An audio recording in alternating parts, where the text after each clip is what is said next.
que vocês já me conhecem, né? Sou moradora de Abunã, agora estou residando há 6 meses no Mutum Velho, onde é ex-Mutum. No nosso ponto de vista, nós pescadores que estamos lá, um grupo, quem mais tem motivo maior para tirar os pescadores de lá, porque nós estamos numa ilha, na terra da usina, né? Não estou dizendo que foi a usina porque não tem prova, mas quem tem interesse de tirar nós de lá é a empresa. Quem é os nossos órgãos dentro do estado de Rondônia? Não tem IBAMA, não tem Ministério Público, não tem SEDAM, não tem meio ambiente e todos os órgãos competentes, nem mesmo o nosso governador.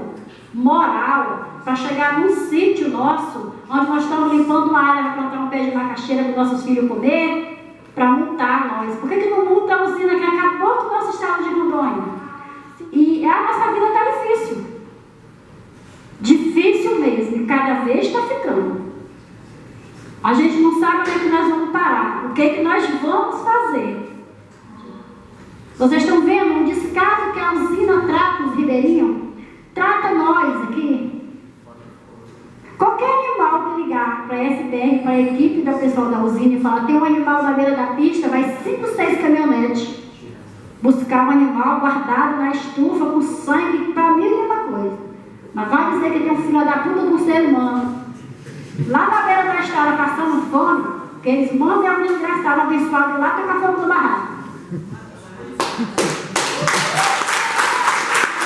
Então, nós vamos fazer uma caroeira, sair arrastando canoa e saltando na porta do palácio, no escritório da usina. Tem que fazer alguma coisa. Nós temos que se unir, gente. O ribeirinha, o pescador, os sitiantes, as nossas casas que foram derrubadas. Nós não temos apoio de nada. Esses salários miseráveis que deram para alguns e outros não de R$500, vai fazer o que com isso? Não paga nem um leite para os nossos filhos mamar hoje em dia. Obrigada, gente. Desculpa, tá?